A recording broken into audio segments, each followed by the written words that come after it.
You're born on Komodo Island, tucked away in a hole that feels more like a sauna with no exit. As you crack open that eggshell, you're probably wondering what your mom looks like, except there's nothing here. No, you're on your own from the get-go, and that's not even the worst part. You see, in the Komodo Dragon world, even your siblings could be your worst enemies. You might be lucky enough to be the first one to hatch, so before you even think about taking your first breath, you've got to get the heck out of there fast. Scramble up the nearest tree like your life depends on it, because it quite literally does. You're not just avoiding your siblings, you're dodging hungry adults who wouldn't mind a bite-sized snack like you. To them, you're just a free McNugget.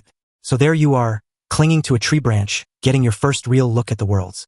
For now, just focus on surviving your first few days, because the real adventure is just beginning.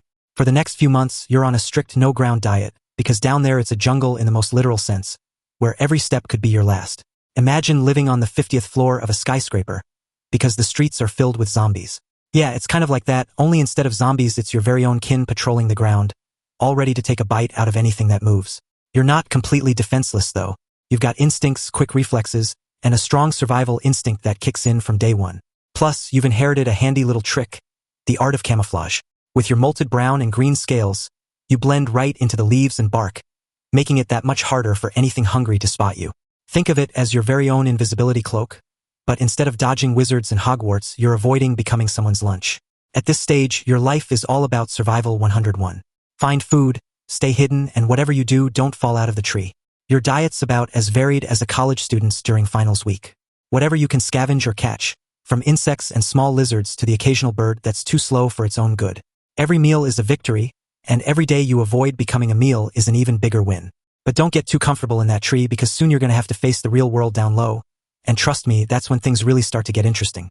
You're no longer that helpless hatchling clinging to a branch for dear life. Now you're ready to start exploring the wild world of Komodo Island. Your first few steps on solid ground are like a toddler taking their first wobbly steps, except in your case the stakes are a bit higher. Every rustle in the bushes could be a potential meal or a threat, and your senses are on high alert. This is basically hardcore Minecraft, but in real life. Now, in most animal worlds, this would be the part where mom swoops in to show you the ropes, but as we've established, Komodo moms aren't exactly the nurturing type. Instead, you're left to figure out things on your own, and that means a lot of trial and error. Your days are filled with many missions, stalking unsuspecting critters, practicing your stealth moves, and trying not to end up on the menu of a bigger predator. It's all part of the learning curve, and you're slowly but surely getting the hang of it. At first, your hunts are more hide and seek than stealthy predator. You'll spend hours lying in wait, trying to blend in with the underbrush, your heart pounding like a drum as you watch potential meals scuttle by, or get swept up by a much more experienced dragon show off. But when you finally nail that first successful hunt, it's like winning the lottery of blizzards and rats. As you grow, so does your confidence. You're exploring further from your original tree, pushing boundaries, and generally acting like the reptilian version of a rebellious teenager. Each day you become a little more daring, a little more skilled, and a lot less likely to end up as someone else's dinner. But it's not all smooth sailing. Remember those siblings you escaped from at birth. They're still around, and now it's time for some good old-fashioned sibling rivalry. And the prize is, well, not dying. As you transition from Komodo teen to adulthood, you start to realize that the world is both bigger and smaller than you once thought. The island is vast, but it's also crowded with other dragons, each staking their claim to the best hunting grounds. It's time to find your own territory. Think a bit like moving out of your parents' basement and into your first flat, except your parents never had a basement, and your family's been trying to eat you this whole time. Finding territory is like trying to score the last available seat at a sold-out concert. Takes luck, strategy, and probably a scuffle or two. You'll roam across Komodo Island, covering miles of rugged terrain, scanning for that perfect spot. Once you find a potential territory, the real challenge begins, making it yours. Imagine walking for hours to find the perfect spot, only to discover that it's already been taken by a dragon twice your size. Now you've got a choice. Try to negotiate, which let's be honest is going to end in a fight, or keep moving and hope for a less crowded patch of land. Now that you've got your territory, and congrats by the way, it's time to settle into the daily routine of a full-fledged Komodo dragon. Your schedule is a mix of hunting, patrolling, and catching up on sleep, lots and lots of sleep. You're not one to waste energy, so when you hunt you go big. One large meal a week is your style, something that'll keep you satisfied for days. You're aiming for deer, wild boar, or even the occasional water buffalo. Your hunting style is all about patience and precision. You lie in wait, blending into the landscape until the perfect moment to strike. It's a high-stakes game of hide and seek, where the prize is dinner, and the cost of losing is another day of hunger. But when you do succeed, it's worth the wait. You'll feast like a king, and then slip into a food coma that'll make a Thanksgiving nap look like a quick power snooze. As you reach full maturity at around 7 to 10 years, you start taking extra notice of other female kodo roaming around. That's your urge to make kicking in. Meeting seasons like the ultimate dating game. You're sizing up potential partners with a mix of curiosity and caution. For male dragons, the competition's fierce.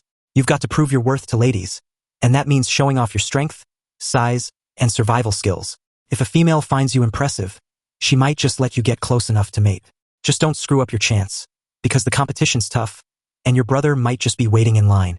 Once you've successfully made it, your job isn't quite done. If you're a female, you lay your eggs in a carefully selected spot, burying them deep to protect them from predators.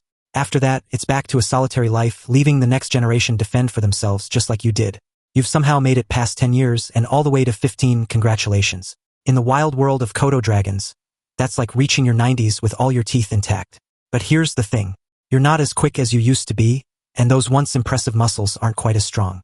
You've earned every scar, every notch on your scales, but now survival requires a different kind of strength, one that comes from experience and wisdom rather than brute force. But with age comes new challenges, and you knew this day would come. Another younger dragon wants your territory, and this battle might be your last. The young dragon's eager, strong, and even reminds you of yourself when you first went out to get your own territory. Hey, it might even be your own son, who knows? Komodo dragons aren't exactly great parents. This fight is different from the others you've had. Although you're older and wiser, you're also more vulnerable. Your opponent's fast, relentless, and every blow feels a little harder than the last. But you're not about to go down without a fight. You dig deep, drawing on every ounce of strength and every trick you've learned over the years. In the end, it's a close call. Maybe you win, driving the challenger away one last time, or maybe you lose, forced to retreat to the fringes of your territory, battered but not broken. Either way, this fight marks the beginning of the end.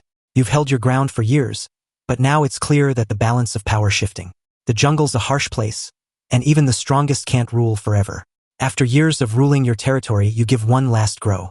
And now, as you feel the weight of time pressing down, you know that the jungle will continue with or without you. As the end approaches, you find a quiet spot to rest, somewhere safe from the constant struggle for survival. You lie down, feeling the warmth of the sun on your scales, and close your eyes. The world keeps turning, the cycle continues, and somewhere out there, a new dragon is hatching, ready to begin the journey you've just completed. Thanks for watching. If you like this video, don't forget to like and subscribe. It really helps the channel grow. More stories like this are on the way, so stay tuned. See you in the next video. Thank you.